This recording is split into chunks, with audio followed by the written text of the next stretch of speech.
Good morning, boys and girls of the internet. Today is Saturday, July 21st, 2018, vlog number 201, and going to continue on from my discussion this week of talking about awesome old school video games. Talked way much about Saturn yesterday. As much as I love the Saturn's still, one of the systems that, cemented my love for Sega. Back in the day, I also really loved PlayStation. Now, PlayStation arguably really, gaming was huge then, but for some reason PlayStation brought it to a whole new level, for sure. For some reason, the PlayStation became kind of mainstream, or at least set the groundwork really became really mainstream in the PlayStation 2 era. For PS1, it opened up whole new doors for a lot of people who didn't even know, what type of games what interested in games. All of a sudden, all kinds of people were interested in video games. And it just became so popular.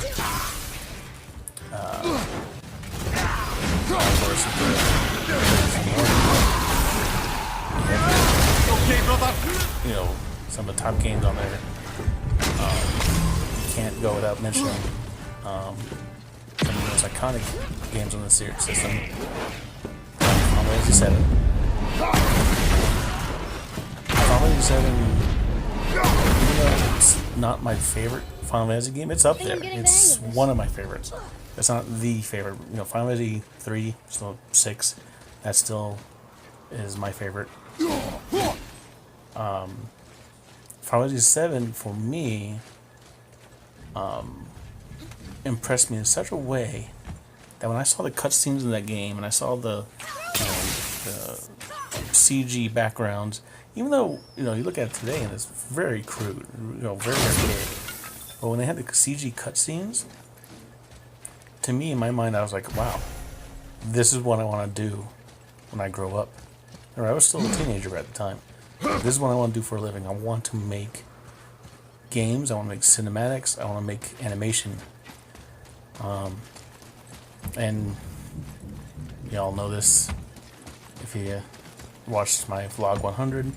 I pursued that a little bit.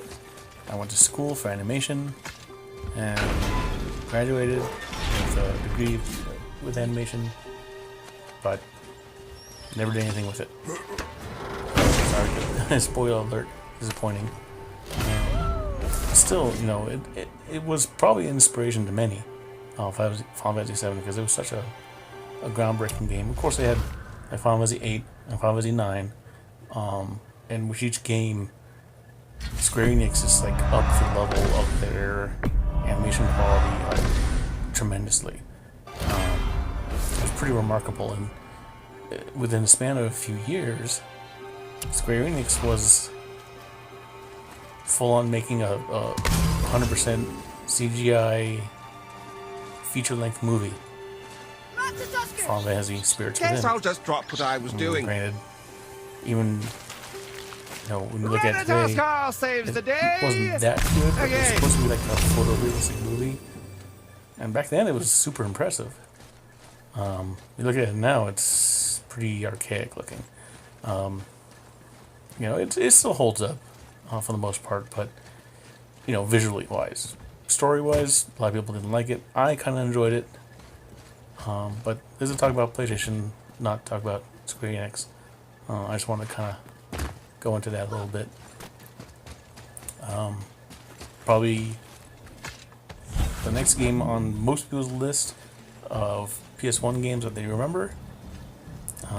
Definitely one of my all-time favorite franchises, and especially super excellent on PS1, Metal Gear Solid.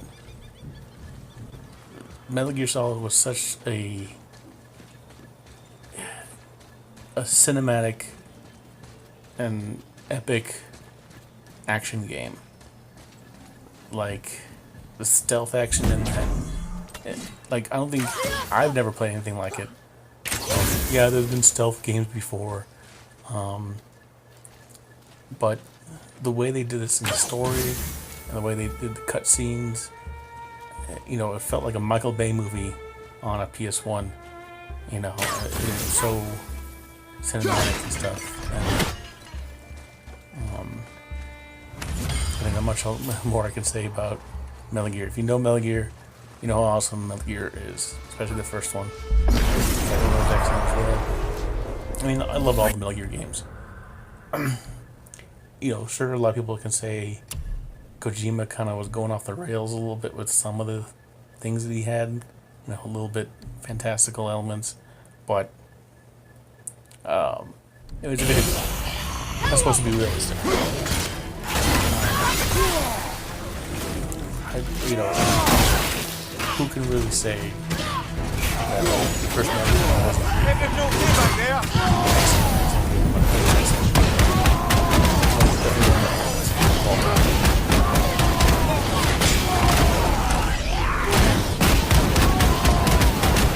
this is no particular order. It's like a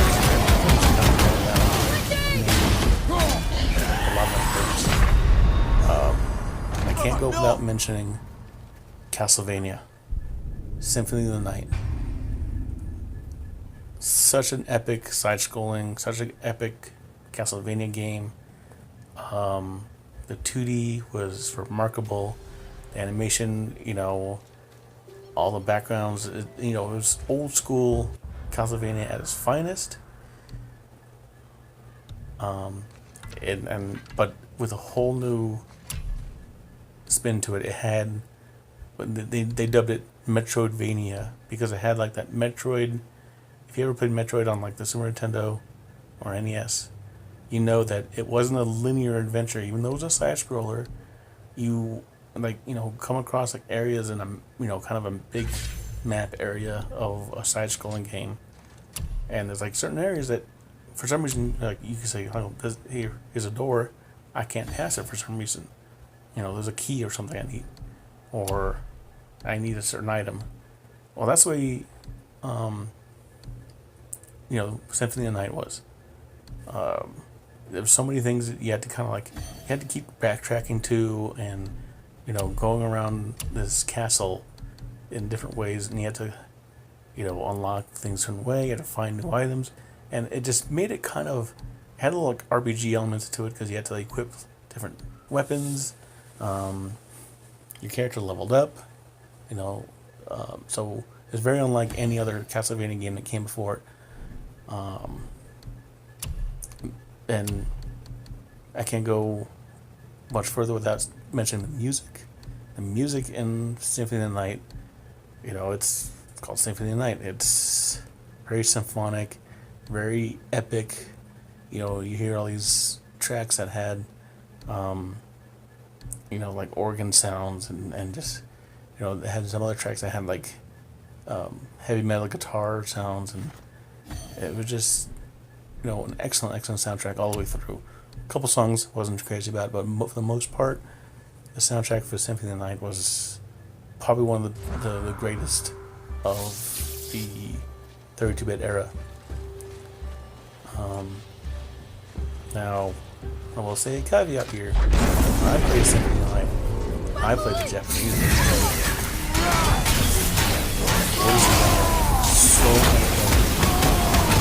much back in the time, I was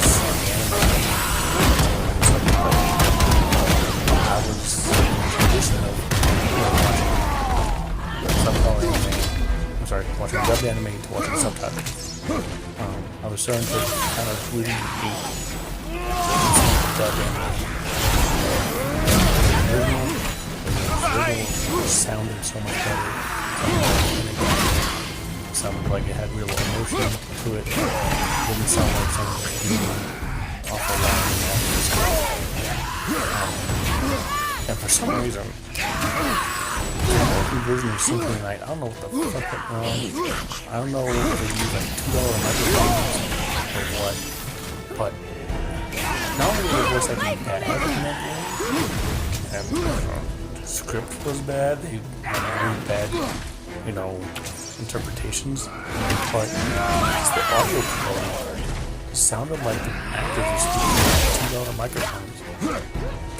Not only speaking into $2 microphones, but you know, speaking into like long metal tubes, you know, that had a microphone on them. It just sounded so bad. Why does it sound so horrible? You have this like game with this like awesome symphonic soundtrack, but then you turn they dub it so shoddily. I don't understand. So explain that. Oh well, I'm so glad I had the Japanese version. I still have the Japanese version. No other version.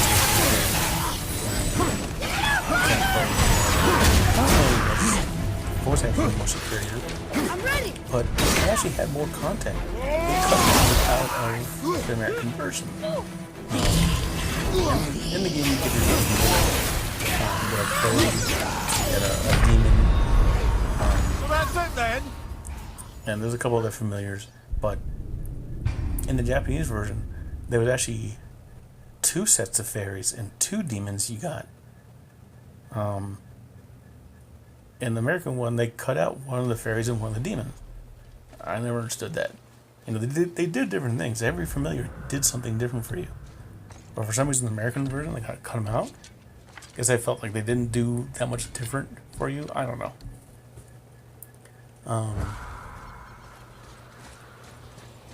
But again, epic game. And you know, the PlayStation has so many awesome games. You have, of course, you have iconic. When you see them, you think of PlayStation. Twisted Metal, hard combat, funnest is,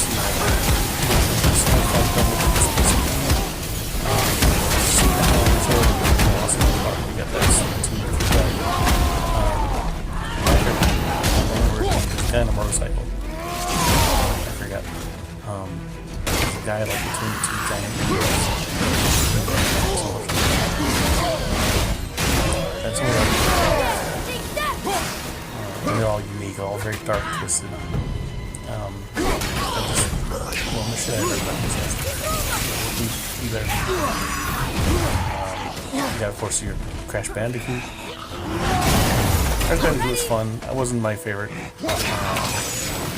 fact, I didn't even get very far. But it was a fun game. One of my first and favorite games of PlayStation, when I first got my PlayStation, was Rayman. The first Rayman game. That game was excellent. It was a great 2D side-scrolling third person. It was very like Mario-esque, you know, in terms of you know, it's just awesome platform. Like so much more beautiful. Very painterly background, very colorful, super vibrant. Everything was so vibrant and the animation was so smooth and hard. That's a game I never beat only because I remember I got really far in that game. But there was like this boss, I think it was like a big bad looking boss. I couldn't beat it. What I did, I never beat the first Rayman game.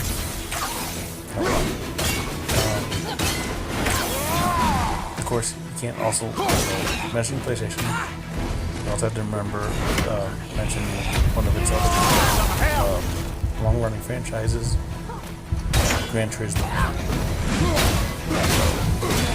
Video game systems in the past had racing games, but of course they're limited to the hardware. Every game's limited to the hardware, but nothing was able to recreate an actual racing simulation until Gran Turismo came out. You know, there was other car games on PlayStation and other systems. Gran Turismo went for the simulation aspect of racing. And did a really good job for its time. Me and my friends, we played the shit out of that game. we had a giant car library. I've seen one of those before. There's so many cars unlocked in that game that we would just kind of you know, there's hundreds and hundreds of cars. So we would roll a dice, like you know, to kind of choose what car that we were kind of racing against. And sometimes we had like, you know, a freaking like little tiny four-banger piece of shit car against like a supercar or something, and it was pretty fun. You know, like, oh, I got a Corvette, you know, or an NSX, and you got a little like tiny, you know, sedan Nissan that's a piece of shit. That was fun. And there were so many other good games on PlayStation. Of course, PlayStation also had pretty good ports of fighting games. I remember it had a really good port of Street Fighter Alpha 3. That was really good. Now, with the fighting games, as good as they were on PlayStation, for some reason Saturn did fighting games just a little bit better. Not sure why. Things just seemed a little bit better on Saturn, but still, they're still really well on PlayStation. Like I said, you know, Street Fighter Alpha games. Alpha 3 was so awesome. Had so many freaking characters. And we haven't. You can't get fighting games like that anymore. It just things have changed so much. A lot of people will probably mention games like Tekken. I have to mention Tekken because a buddy of mine, huge Tekken fan. I played it. I wasn't a huge fan of Tekken, but I played it with my friend anyways, just, you know, because he loved it so much. I like to have fun with him. I still like playing Tekken, you know, back then anyways, just even, but I never really like got super into it. I did get into at the time of Soul Edge. What was Soul Blade? I remember they called it something different from the arcade to the PlayStation version. I think they called it Soul Edge. This was before when they made the first game for Dreamcast. They called it Soul Calibur. But Soul Edge, you know, that was my jam. I mean, still made by Namco, same guys who made Tekken.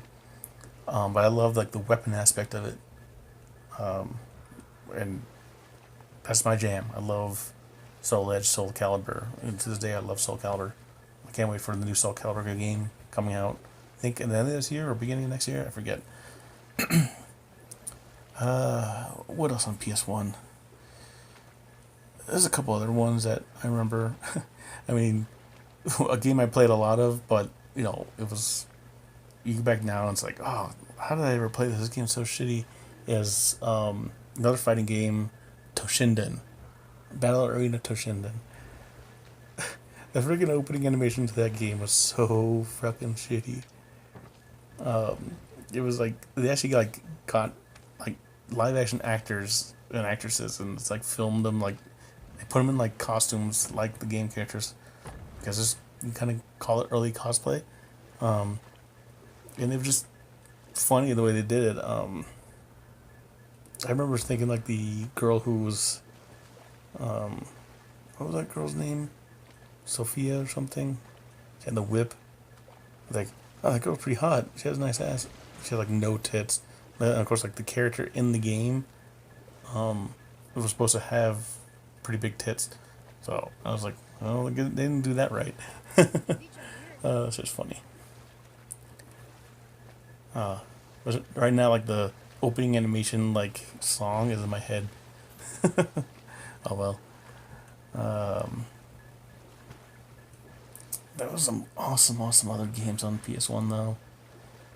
I'm trying to think of some of the cool ones. I mean, you had some like oddballs. Like I remember, what was that game that had like you're in a big rabbit, like robot thing? Shit, I forget. Oh well. Another name. Oh, totally different genre. But if you like side-scrolling shoot 'em ups. They call them shmups. A really good one on PS1. Still holds up to this day. Awesome music, awesome visuals. It's called Einhander. Einhander was awesome and made by, and surprisingly, it was made by Square Enix. And just super, super cool.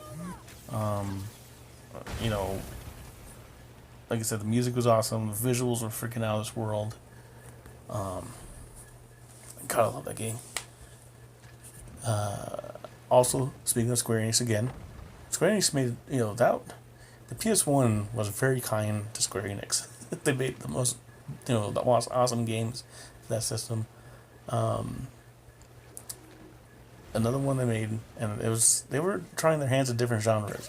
So you got RPGs, you got a shooting game, but you also made a fighting game called Tobal Number One.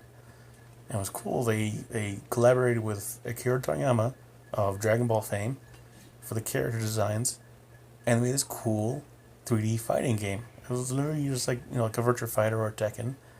But what's cool about it is that they actually, and I guess like if you analyze it, the way the fighting mechanic worked, that everything did have like gravity to it, and kind of almost like a physics, but it just made the dynamic of fighting like so much different than most other fighting games. Like most other fighting games, especially 3D ones back then, were kind of floaty, kind of, I don't know, it's hard to really say, but it just felt a lot smoother for Tobal.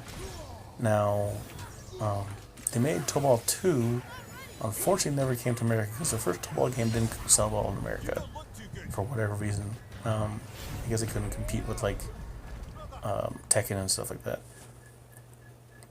But Tobal 2 went leaps and bounds beyond. And of course, I imported that, and talk about a deep, deep game, very phenomenal because they put like an RPG mode in it. It was a fighting game still, but they put like this like 3D RPG into it, where like you got your like fighting game character, and you like ran around the world, and you made like dungeons and stuff, and you fought monsters, and they had like little all these like different monsters you could fight.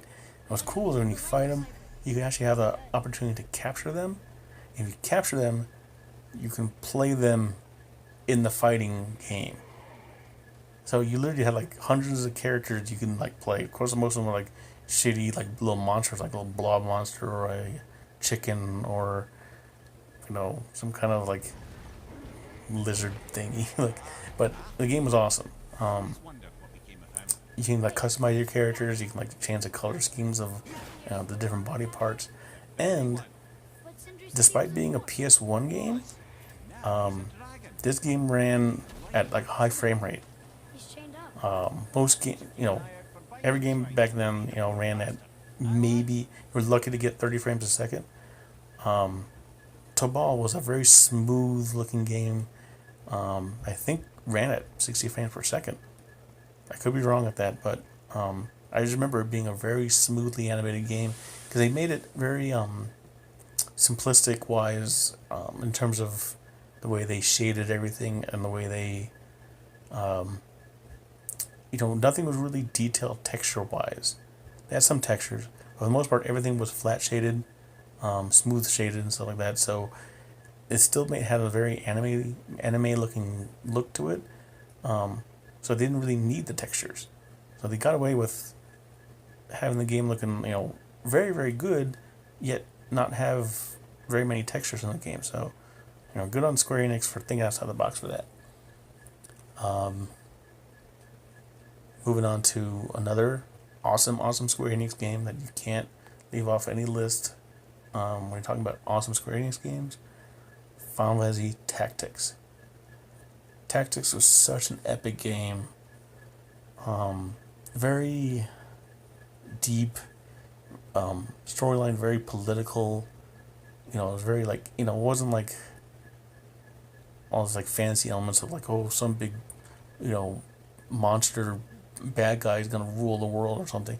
No, it wasn't like that. It was very like all these kingdoms that were kind of against each other, and it was it's kind of hard to explain, but you know, you really got intrigued by the storyline.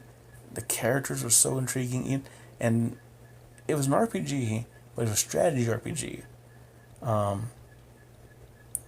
It was all excellent game. I can't say much more about it other than it's probably one of the top. You know, when most people make a top 10 list of PS1 games, it has to be in the top 10. So it's in my top 10 for sure.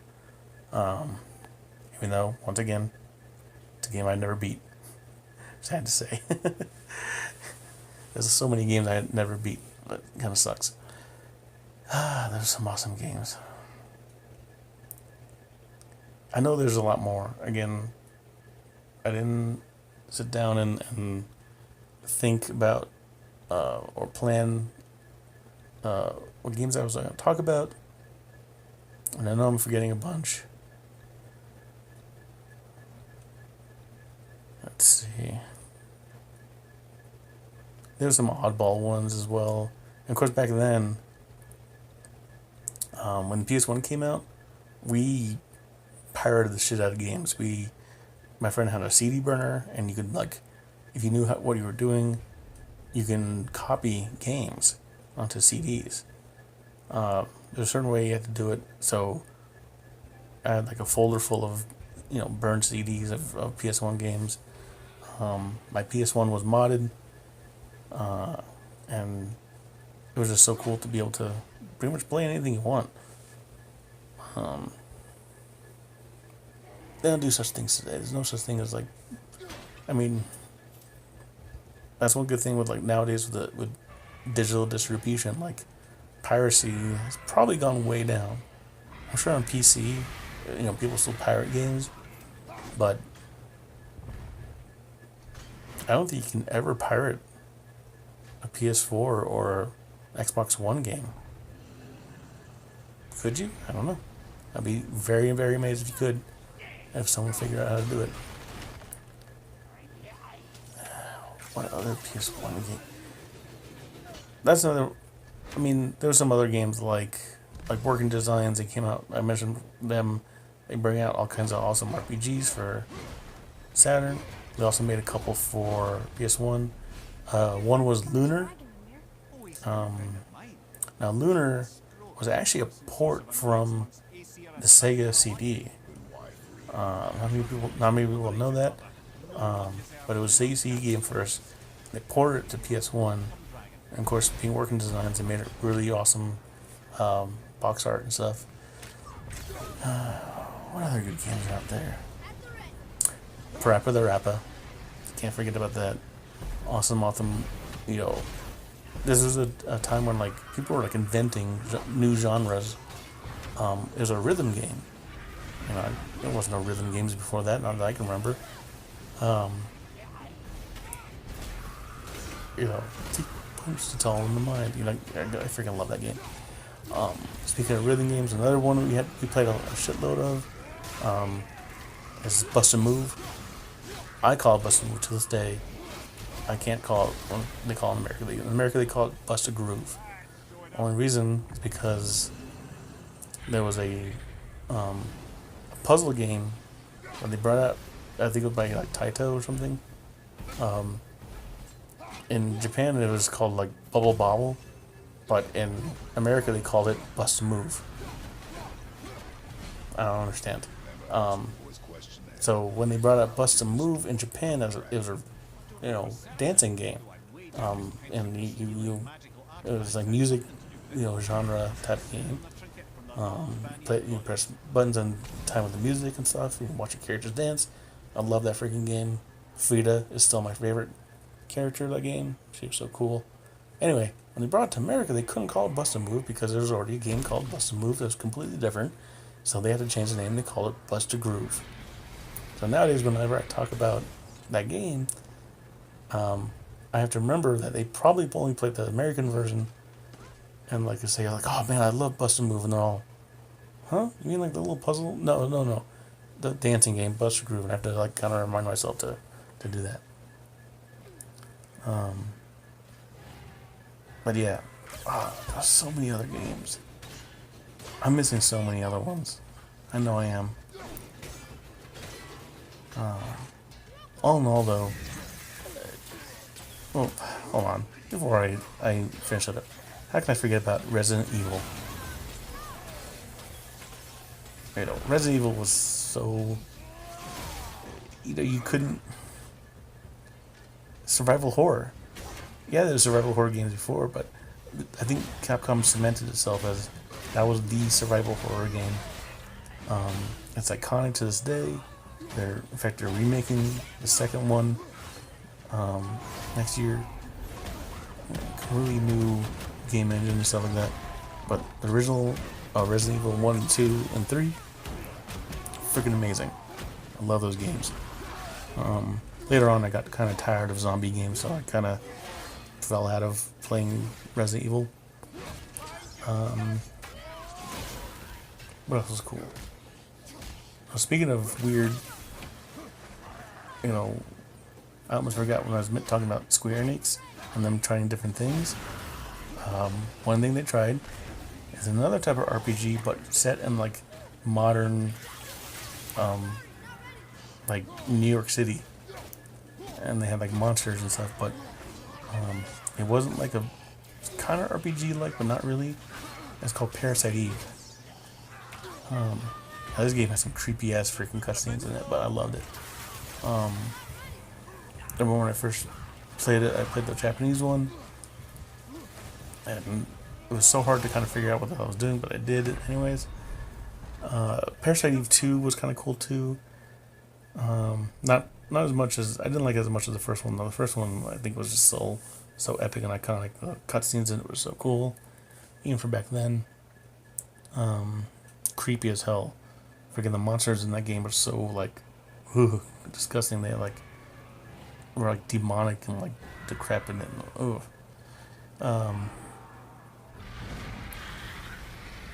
there's some other games. Damn. I think I'm gonna have to stop naming games for now, because if I keep going, you know, I'm gonna go on forever and just keep mentioning so many good games. 32-bit era, like I said, such a good era for video games from both. No matter which system you had, PS1, Saturn, N64. I guess I never owned a N64, but that era, in the mid to late 90s, you know, you couldn't go wrong.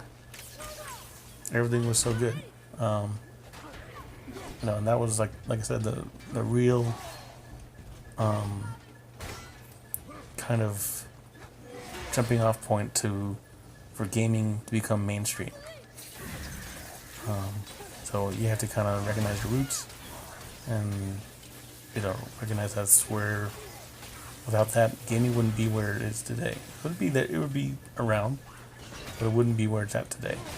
You wouldn't have the franchises you do now. You wouldn't have come so far, even though, like, you know, games might have like controlled weird back then and whatever. They learned so much from back then, and you know, it was a great time to be a gamer back then, especially when you were like a young teenager and you had the time to play these games. It was awesome. So this is taking way too long, this video, so I'm going to end it right here. So I'm going to talk to y'all later. Everybody have a good day. I think when I continue this, I will move on to a little more modern video game systems. Starting off with Dreamcast tomorrow. That's what I'll do. Again, I'll talk to y'all later. Have a good day. I love you.